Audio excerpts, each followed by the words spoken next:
USAA knows dynamic duos can save the day, like superheroes and sidekicks or auto and home insurance. With USAA, you can bundle your auto and home and save up to 10%. Tap the banner to learn more and get a quote at usaa.com/bundle. Restrictions apply. Well, the holidays have come and gone once again, but if you've forgotten to get that special someone in your life a gift, well, Mint Mobile is extending their holiday offer of half off unlimited wireless. So here's the idea. You get it now. You call it an early present for next year. What do you have to lose? Give it a try at mintmobile.com/switch. Limited time 50% off regular price for new customers. Upfront payment required. $45 for 3 months, $90 for 6 months, or $180 for 12-month plan. Taxes and fees extra. Speeds may slow after 50 gigabytes per month when network is busy. See terms.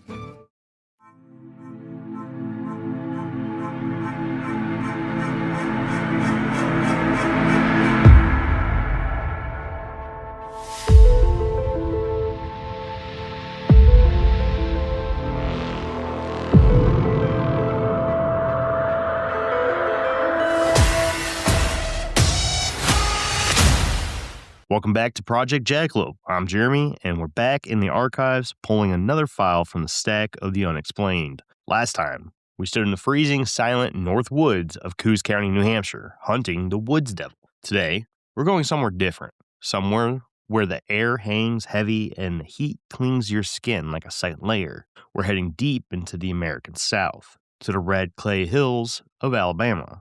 There's a name down there that rolls off the tongue, Choccolocco. To an outsider, it might sound almost whimsical, musical even. But for the locals of Heflin and the residents of Cleburne County, the word doesn't conjure images of creeks and playgrounds. It conjures memories of a terror that stalked the cattle pastures and logging roads in the late 1960s. This isn't just another Bigfoot story. This is the account of a creature that didn't just hide in the wilderness. It hunted. From the chilling reports of a long-haired giant screaming in the darkness to the armed chaos that gripped the back roads, this is Project Jackalope File 002, the Choccolocco Monster.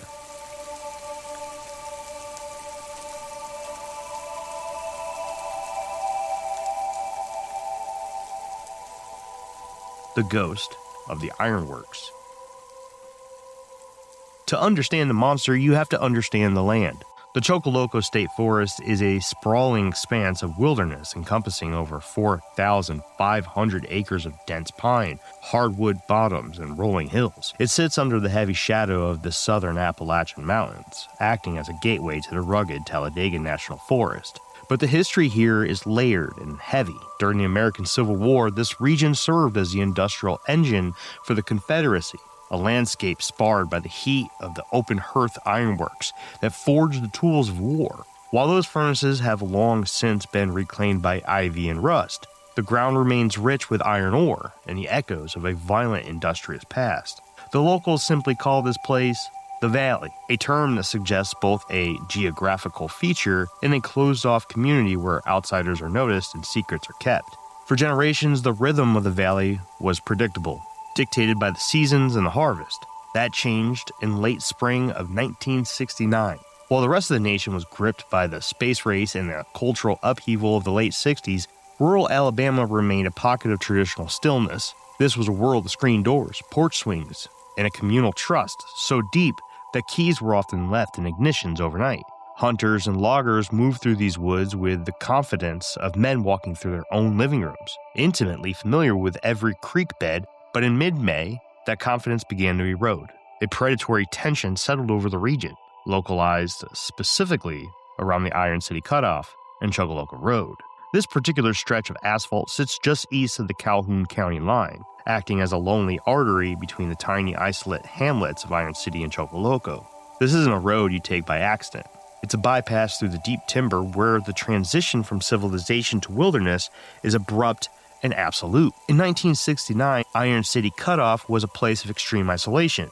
There were no streetlights to guide the way, and the nearest neighbor might be miles of tangled briars away from your property. If your engine sputtered to a halt or a tire went flat, you were at the mercy of the woods. The psychological weight of the era's technology, or lack thereof, cannot be overstated. Without a cell phone or GPS, a mechanical failure wasn't just an inconvenience, it was a crisis of vulnerability. The Choccolocco Monster didn't simply appear, it haunted the periphery before making itself known. Described as a hulking bipedal entity covered in shaggy, light-colored fur, it reportedly stood nearly 7 feet tall, possessing a physical mass that defied the local fauna. It wasn't a bear or a stray cow. Its movement was too fluid, its presence too deliberate. When the sightings began to peak, the sensory experience of Choccolocco Road became a gauntlet of dread. The air in the valley is notoriously thick. The humidity clings to your skin like a wet shroud, carrying the scent of damp earth and decaying pine needles. At night, the forest undergoes a transformation. The canopy is so dense that it functions as a literal ceiling, tapping the heat and blocking out the moon, leaving the road in a state of void dark, a blackness so total that it sort of feels physical. Driving this road at night in 1969 meant navigating a tunnel of green and brown that seemed to shrink as the hours grew late. The headlights of a period vehicle offered only a narrow, flickering window into the gloom, frequently reflecting off the eyes of deer or the shimmering leaves of the blackjack oaks. With the steel frame of a car, a driver felt a curated sense of modern security, buffered by the crackle of a radio and the hum of the engine. But the moment those headlights caught a towering figure standing in the center of the road, that bubble didn't just break, it vanished. The silence of the woods is never truly silent. It is a wall of insect noise and rustling wind, but witnesses often reported a dead zone of sound just before an encounter, as if the forest itself were holding its breath. By the time the local newspapers began picking up the story, the atmosphere in the valley had shifted from curiosity to genuine alarm. The Iron City Cutoff became a place of urban legend in the making, where the boundary between the known world and the prehistoric wild became dangerously thin. You weren't just looking at the trees anymore. You were wondering what was looking back from the darkness beyond the high beams.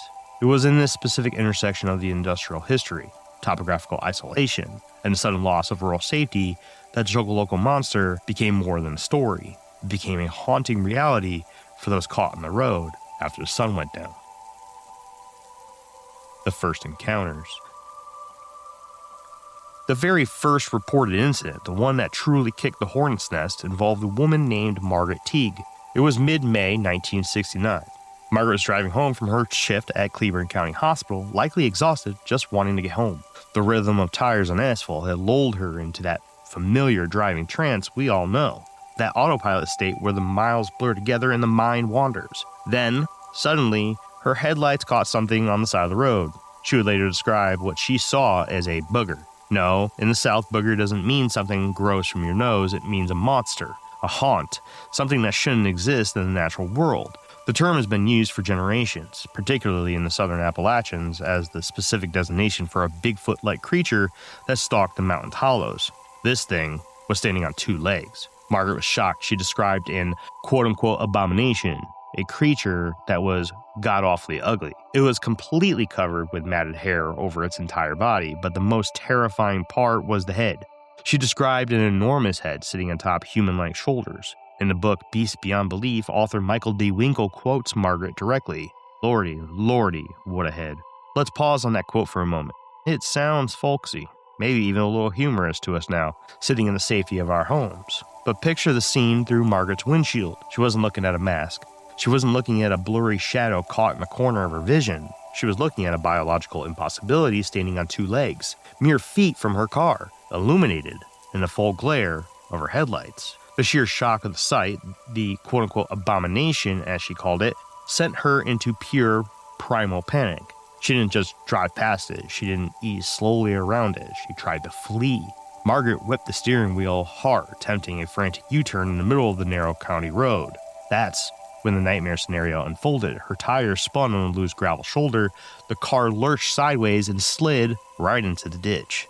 Now, the engine is racing, the wheels are spinning, uselessly in the mud, of course, and just feet away, literally just feet away, that quote-unquote god-awfully ugly creature is still standing there, watching. Margaret sat frozen in that trapped car, gripped by the terrifying realization that whatever this thing was, it could easily reach her before she can get the car moving again. She was a sitting duck in a steel cage. Her only protection was the thin barrier of glass and metal between her and something that defied every rule of nature she'd ever known. Thankfully, Margaret survived to tell the tale, but she wasn't the only one. Later that same month, in late May, an unnamed man was driving down the same stretch of Choccolocco Road when he spotted something he called a varmint. But this was no raccoon or possum. He described it as a humpbacked combination of bear and panther. That witness struggled to even categorize what he was seeing. He used the word varmint, which usually implies a pest, a rat, a coyote, something small and manageable. But when he described a humpbacked combination of bear and panther, now, take a second to think about the silhouette that creates in your mind, the arcing back of a feline ready to pounce mixed with the massive shaggy bulk of a bear, it suggests a predator built for both power and speed, something that could tear through underbrush like tissue paper and outrun anything foolish enough to flee.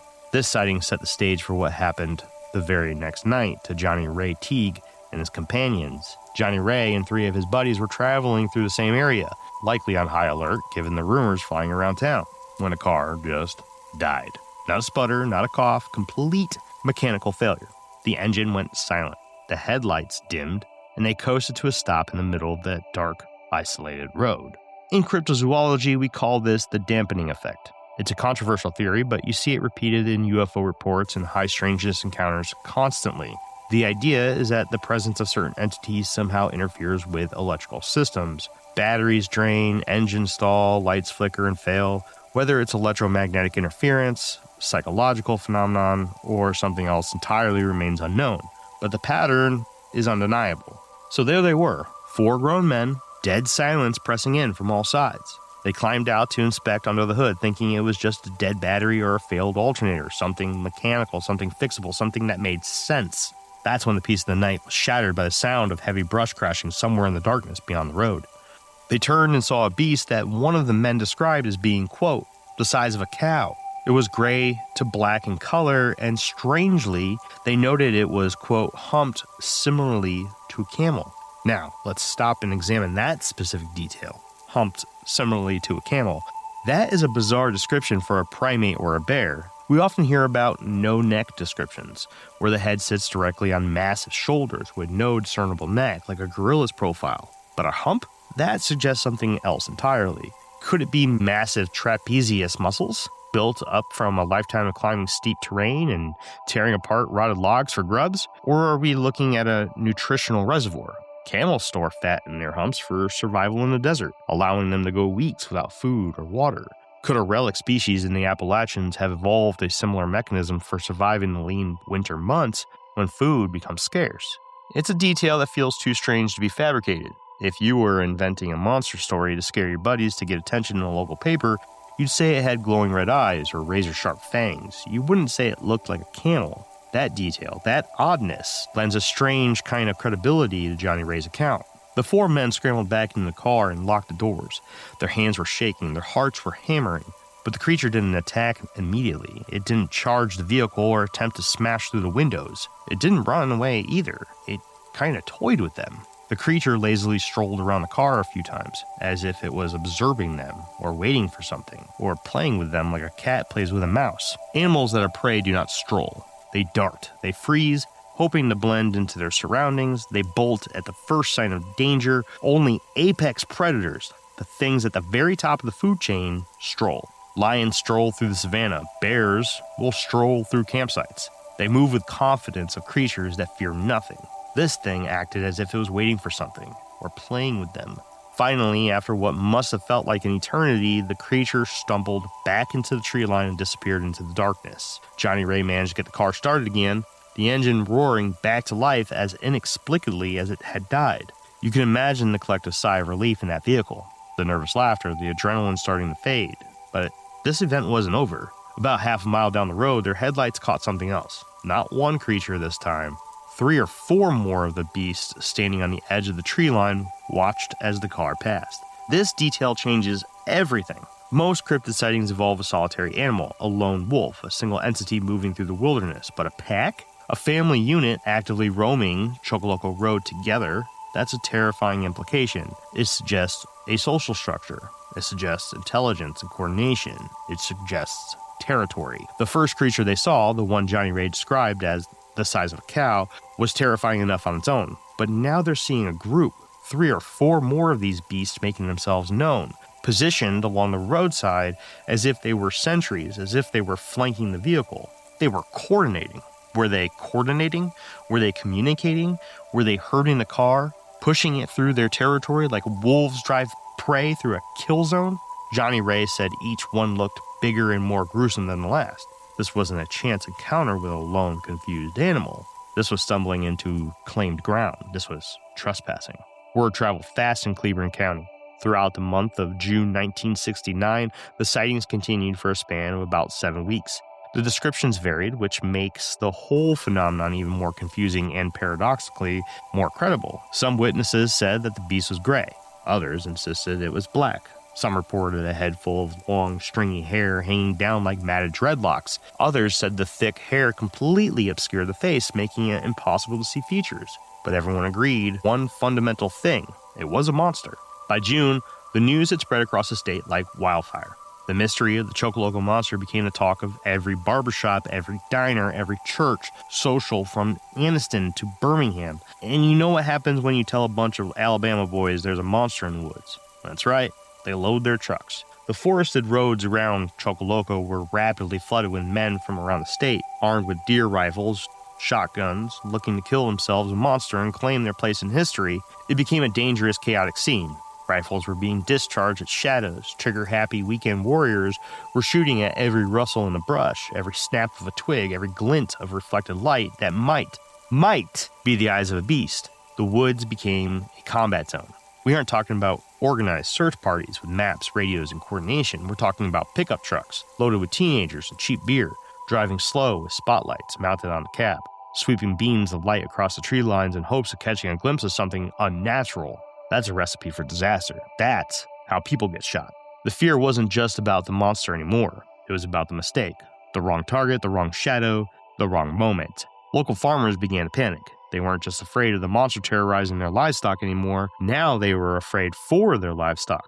They worried that their prized cows or bulls, animals worth hundreds or even thousands of dollars, would be mistaken for the monster in the dark and gunned down by some crazed hunter on Choccolocco Road. Every rustle in the pasture could be a prize bull about to be dropped by a 30-06 because some weekend warrior thought he saw the booger. The monster had turned the community against itself. The roads weren't safe, the woods weren't safe, and trust, that deep communal trust that had defined the valley for generations, began to fracture under the weight of fear, bullets, and the unknown. I already love same-day delivery with Shipt, but it's so much better since I signed up for Target's Circle 360.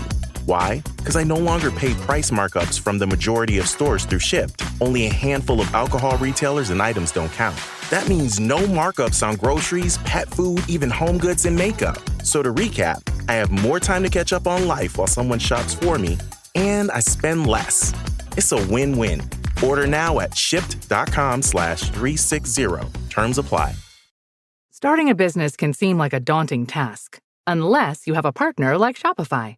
They have the tools you need to start and grow your business. From designing a website to marketing to selling and beyond, Shopify can help with everything you need. There's a reason millions of companies like Mattel, Heinz, and Allbirds continue to trust and use them.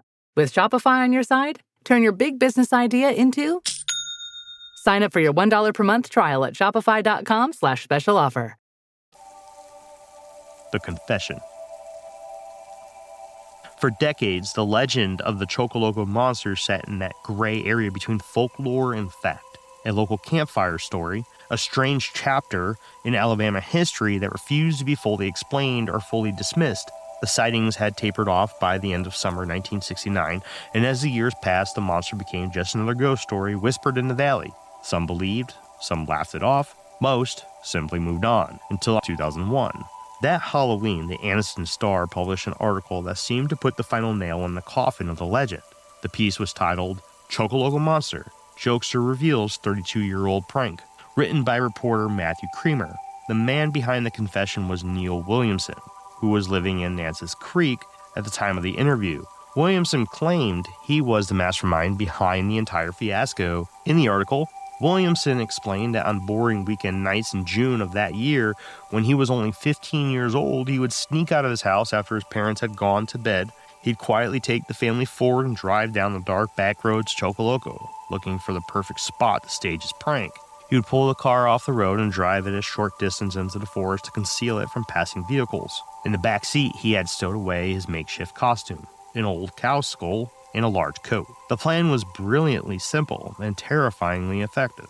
Williamson would wait in the darkness until he saw the glow of headlights approaching in the distance. Then, at just the right moment, he would throw the skull over his head and drape the coat around his shoulders, transforming himself into a bizarre, hunched silhouette. He would step out onto the roadside and perform what he described as a quote-unquote strange dance, which was jerky and unnatural movements designed to look as inhuman as possible in the sweep of the headlights. He claimed he did this regularly throughout the month of June that year, and to keep things unpredictable, he would sometimes swap out the black coat for a white sheet, which he said explained the variations in witness descriptions, some reporting a dark, shadowy figure, others describing a pale, ghostly creature. For a 15-year-old kid in rural Alabama in 1969, must have felt like harmless fun. Little mischief, a good story to tell his buddies, but the prank grew far beyond his control, spiraling into a full-blown monster panic that gripped the entire region. Then came the night that almost ended in tragedy.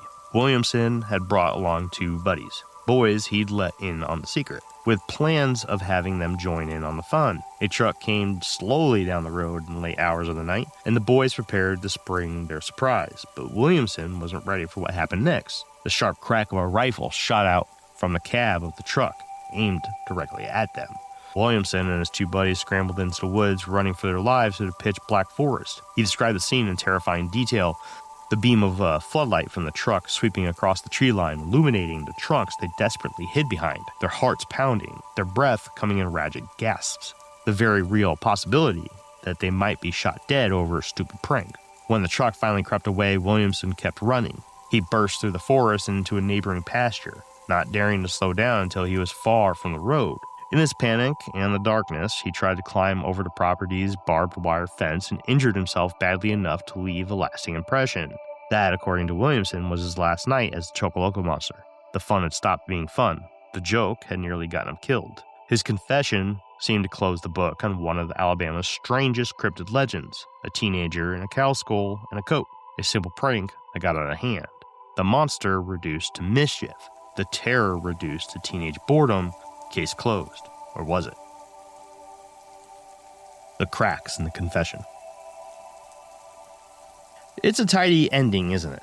A poor teenager, a cow skull, a prank gone wrong, case closed. Or is it? When you actually line up Williamson's confession with the original reports from 1969, start to appear. Not small hairline fractures, but glaring inconsistencies that demand closer examination. Before we go further, I need to acknowledge something. The sources for this material are frustratingly difficult to verify. What you often find when researching cases like this is what is referred to as the source loop. One website cites another website, which cites a blog, which cites the first website. It's a game of telephone played over 50 years, where details get shaved off with each retelling. Nuance gets lost, and you end up with nothing but regurgitated facts that may or may not reflect what actually happened. I did this myself in earlier drafts of the script. We all do it. Rewriting information in our own words to stay away from plagiarism. But this common practice is also how minute details go missing between reports. After this occurs, report after report after report, repeated tens or even 100 times across decades of retellings, you could be left with almost nothing of the original account. That's why, for this analysis, I went back to the primary text. The newspaper articles from 1969, Williamson's 2001 confession in the Anniston Star, and a handful of first-generation accounts that haven't been filtered through multiple layers of interpretation. And when you compare those sources directly, the pieces simply don't fit the puzzle Williamson is trying to sell us. Let's start with the most obvious problem, the timeline. The first sighting, the terrifying encounter with Margaret Teague that truly kicked off the panic, happened in mid-May of 1969.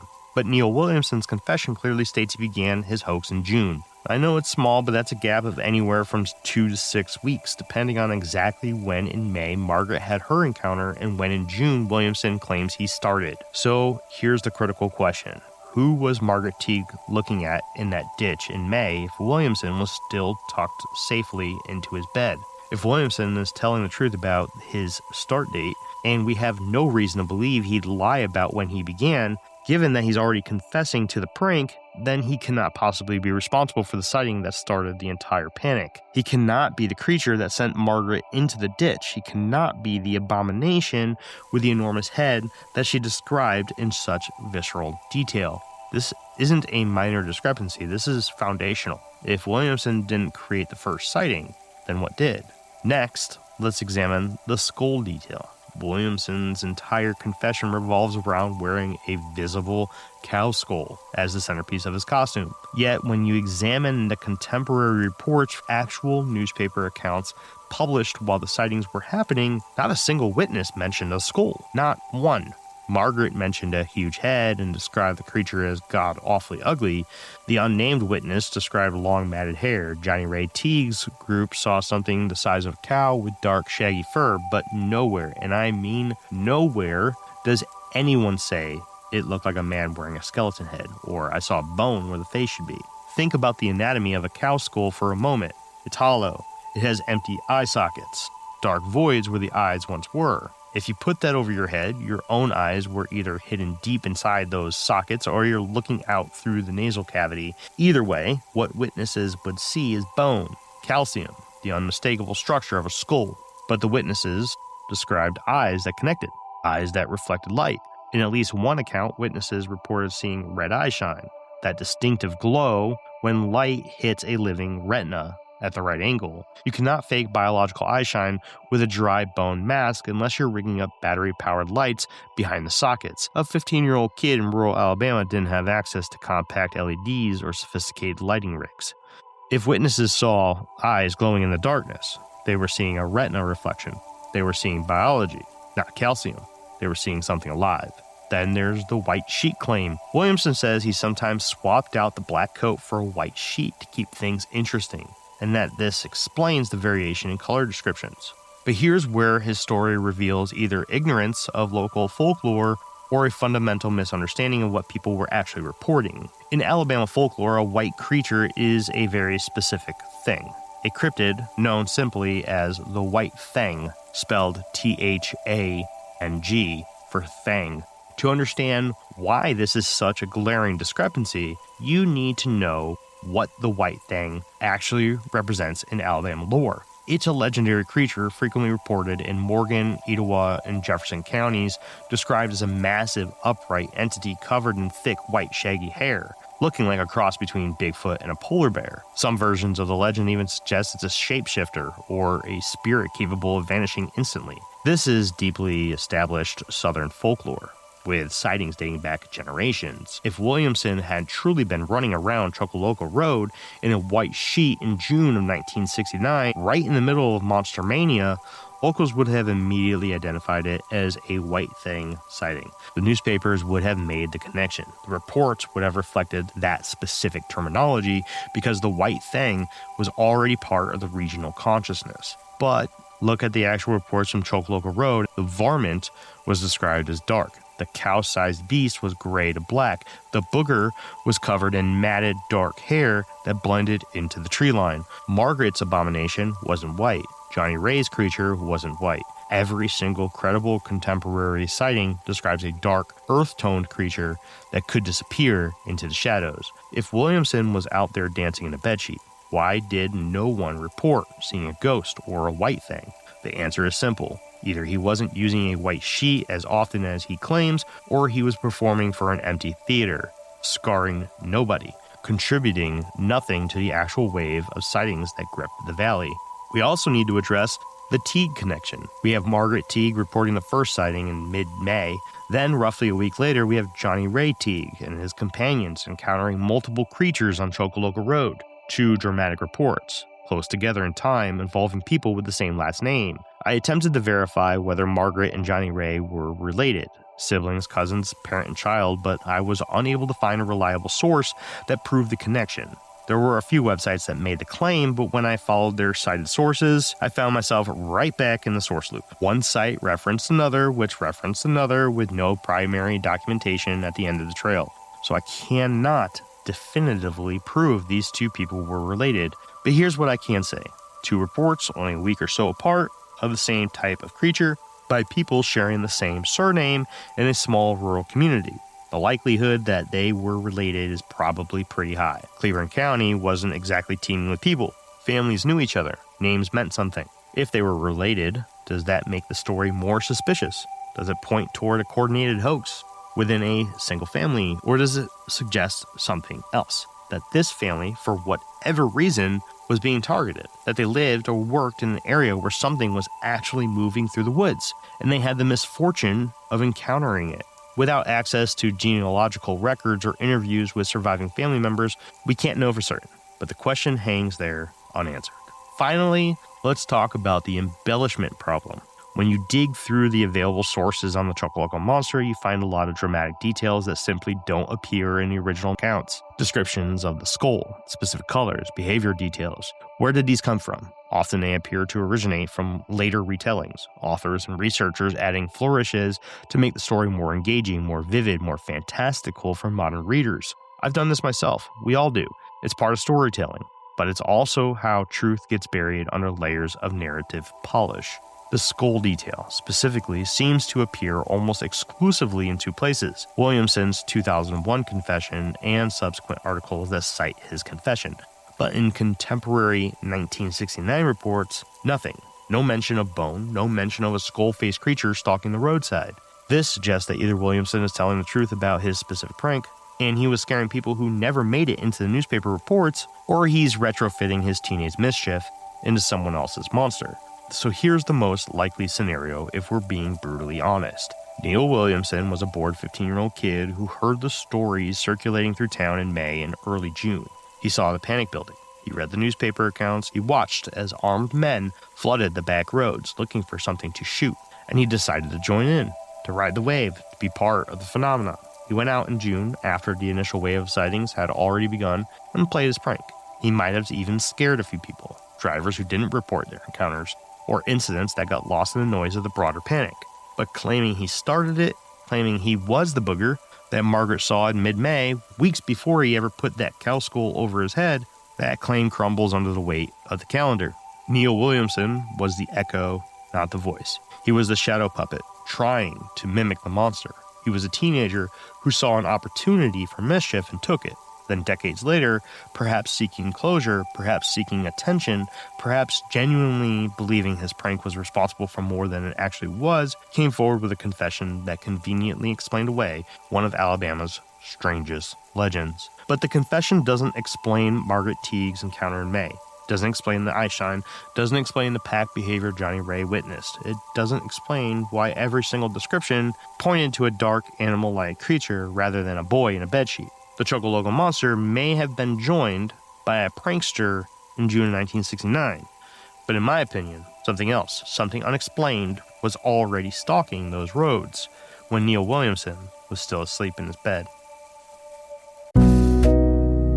The world moves fast. Your workday, even faster. Pitching products, drafting reports, analyzing data. Microsoft 365 Copilot is your AI assistant for work. Built into Word, Excel, PowerPoint, and other Microsoft 365 apps you use, helping you quickly write, analyze, create, and summarize, so you can cut through clutter and clear a path to your best work. Learn more at Microsoft.com/M365 Copilot. I am your host, Stassi Schroeder. Welcome to Tell Me Lies, the official podcast. What's the most unhinged thing of season 3? Steven, because he's so evil. I do think he is misunderstood. You see everyone face consequences. It's intoxicating. The writers just know how to trick you. There's always a twist in this show. It's nothing you would expect. Tell Me Lies, the official podcast, now streaming, and stream the new season of Tell Me Lies on Hulu and Hulu on Disney+. Everything else. Before we close this file, there are a few more threads worth pulling, details that don't fit neatly into the timeline of sightings and confession, but that add important context to the Choccolocco Monster legend. By late June or early July of 1969, the sightings simply stopped. There was no climatic final encounter, no definitive resolution. The creature just vanished as mysteriously as it had appeared. The armed patrols gradually dispersed. The local newspapers moved on to other stories. the valley returned to its predictable rhythms, though with a lingering sense of unease that would persist for years. The panic lasted roughly 7 weeks, a concentrated burst of terror that gripped the community before evaporating like morning fog. This timeline is itself curious. If something genuinely unknown was roaming these woods, why did it stop? Did it move on to new territory? Did it simply learn to avoid the roads after encountering so many armed humans? Or did the presence of dozens of trigger-happy weekend warriors make the area too dangerous for a teenage prankster to continue his game? We'll never know for certain, but the abrupt end to the phenomenon is as much a part of the mystery as the sightings themselves. To truly understand the Choccolocco Monster, we need to acknowledge the land's deeper history as well. Long before European settlers arrived, the region was Creek Nation territory. The area was inhabited by Native Americans as far back as 2,500 years ago, and the Abaca people, one of the most ancient tribal towns within the Muscogee Nation, maintained ceremonial grounds along Choccolocco Creek until 1830s. The name Choccolocco itself comes from the Creek language. Though sources vary on exact translation, some say it derives from Choccolocco, meaning big shoals, referring to the wide shallow stream with large rock formations.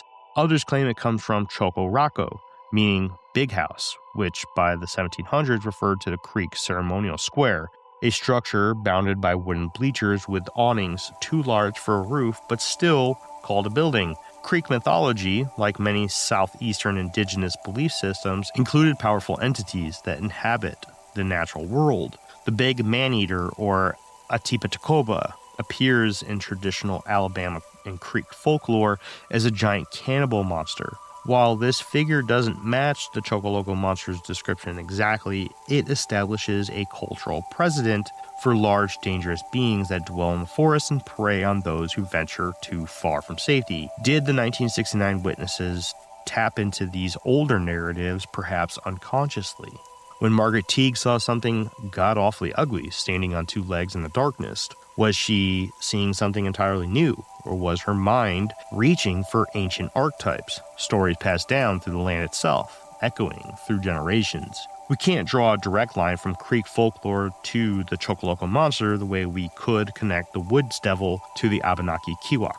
The cultural disruption of the Indian removal in 1830s severed many of those narrative threads, but the land remembers, even when the stories are forgotten. One specific description appears repeatedly in the witness accounts and deserves closer examination. Multiple people describe the creature as being the size of a cow. This is a strange comparison. It's oddly specific, but simultaneously vague. A cow can weigh anywhere from 800 to 1,500 pounds, depending on the breed. When someone says the size of a cow, what exactly do they mean? The height? The mass? The general impression of bulk? The comparison suggests something important about what witnesses were experiencing. They weren't describing something that looked human-sized. They weren't comparing it to a bear or a deer, animals they would have been intimately familiar with as rural Alabamians in the 1960s. They reached for cow because what they saw had a similar sense of mass and presence, something substantial, something that takes up space in a way that demands attention. This detail also complicates Williamson's confession. A 15-year-old boy, even one standing on tiptoes or hunched over to create a strange silhouette, doesn't have the mass of a cow. You might mistake his shadow for something larger in the panic of the moment, but the repeated use of this specific comparison across multiple independent witnesses suggests they were seeing something with real physical presence, not just a skinny teenager in a costume. What's perhaps most telling about the Choccolocco Monster is what wasn't found. Despite 7 weeks of intense activity, multiple sightings by different witnesses, and dozens of armed men combing the back roads, not a single piece of physical evidence was ever recovered. No footprints were photographed, no hair samples were collected, no photographs were taken, despite the creature reportedly appearing in full glare of headlights on multiple occasions. In an era when many rural Alabamians kept cameras in their vehicles for documenting deer kills and fish catches, the complete absence of photographic evidence is striking. This absence cuts both ways. For skeptics, it supports the hoax theory. Williamson was careful, quick, and left nothing behind. For believers, it suggests something with an almost supernatural ability to avoid leaving traces, moving through the landscape like smoke. The only evidence we have is the testimony itself. The voices of frightened people describing something that terrified them, recorded in newspaper articles and passed down through local memory. Since Williamson's 2001 confession, there have been no credible reports of the Choccolocco Monster returning to the valley. The creature appears to be a phenomenon frozen in time, a 7-week window in the spring and early summer of 1969, after which the roads fell silent. This complete cessation of sightings is itself unusual in cryptozoology. Most cryptid legends continue to generate sporadic reports over decades. Bigfoot sightings persist across North America. The Alabama White Thing continues to be reported in other parts of the state, but the Choccolocco Monster? Nothing. Either Williamson successfully scared off any real creature that might have been in the area, or his confession successfully killed the legend. People no longer look for the monster on Choccolocco Road because they know it was just a teenager in costume. The mystery has been solved. The file closed and the case archived. But as we've explored, that neat conclusion doesn't quite fit all the facts. And sometimes the stories that stop being told are the ones most worth remembering. So what really walked down Choccolocco Road in the summer of 1969? Was it a 15-year-old boy with a cow skull and a death wish, playing a prank that spiraled beyond his control? Or was it the booger, the god-awfully ugly thing that sent Margaret Teague into a ditch? Was it the humpbacked varmint that defies easy categorization? Was it the thing that could stole a car just by being near it, moved in packs, that strolled lazily around the vehicles like an apex predator toying with its prey? History is often rewritten by the loudest voice, and a confession in a newspaper is pretty loud, especially when it offers a tidy, rational explanation that lets everyone sleep a little easier at night. Neil Williamson's story became the official narrative, the accepted truth. Case closed, mystery solved, move along. But the whispers of the witnesses are still there, if you listen closely enough. Margaret, frozen in her car in the ditch, staring at something with an enormous head and human-like shoulders. Johnny Ray and his companions, surrounded by multiple creatures on a dark road, their engine dead, watching those things circle their vehicle in the silence. The unnamed hunter who saw something that was neither bear nor panther, but somehow both. The radio callers who insisted, "It's real. I saw it run faster than a deer." Those whispers don't quite fit Williamson's confession. They're too detailed, too specific, too early. They carry the weight of genuine terror, the kind that doesn't come from seeing a teenager in a costume, but from encountering something that shouldn't exist. Maybe Williamson did prank a few drivers in June of 1969. Maybe he added his shadow to the chaos, his fake monster dancing alongside something real, or maybe he heard the stories, saw an opportunity for notoriety 32 years later, and claimed credit for a legend he never created, becoming in Death's shadow after that rifle shot the acceptable answer to an unacceptable question. We may never know for certain. The Choccolocco Monster belongs to that gray space between folklore and fact, hoax and horror, where the best mysteries live. What I do know is this: something happened in the valley in the spring of 1969. Something that frightened people who knew these woods, who understood the difference between a bear and a man, between a shadow and a presence, and whatever it was, prankster, predator, or something we don't yet have words for, it left its mark on Choccolocco Road. The creature may be gone, the sightings may have ended, but the questions remain, hanging in the humid Alabama air like morning fog that never quite burns away. Thank you for joining me for this file. If you have a story from Cleburne County, or if you know the truth about the Teague sightings, we want to hear from you. Perhaps you're a family member who can confirm or deny their connection. Maybe you were there in 1969 and saw something that never made it into the papers, or maybe you know something about the nights before Williamson claims he started his prank, those critical weeks in May when the terror first began. You can find Project Jackalope on all major podcast platforms under the Infinite Rabbit Hole RSS feed. Please subscribe, leave a review, and share this file to help us continue documenting the creatures on the fringe of our reality.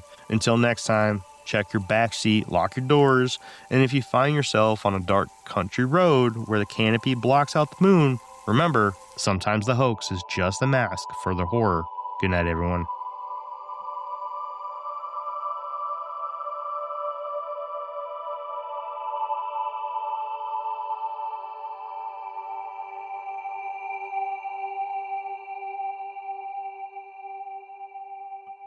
Sources used for this research in this episode include the Anniston Star newspaper articles from June 1969 and the October 31st, 2001 edition featuring Matthew Creamer's article, The Choccolocco Monster, Jokester Reveals 32-Year-Old Prank. The Birmingham News coverage from 1969, BFRO, or Bigfoot Field Researchers Organization reports, and contemporaneous radio broadcasts from VHMA in Anniston, Alabama. Additional sources include the book Beasts Beyond Belief, Sneaky Werewolves, Flying Cats, Accidental Apes by Michael D. Winkle, Alabama Lore, The Choccolocco Monster, Hug and Molly, The Lost Town of Cottonport, and Other Mysterious Tales by Will Elric, and various historical accounts from the Alabama Forestry Commission and Encyclopedia of Alabama regarding the Choccolocco State Forest, Calhoun County history, and the Civil War era iron industry. Information on Creek Nation history and the Choccolocco Creek Archaeological Complex was drawn from the Alabama Mound Trail at Digital Alabama and scholarly sources on Muskogee mythology and southeastern indigenous folklore. And historical context in Alabama's iron furnaces during the Civil War was sourced from the Encyclopedia of Alabama's entries on Jenné Furnace, Calhoun County, and Anniston.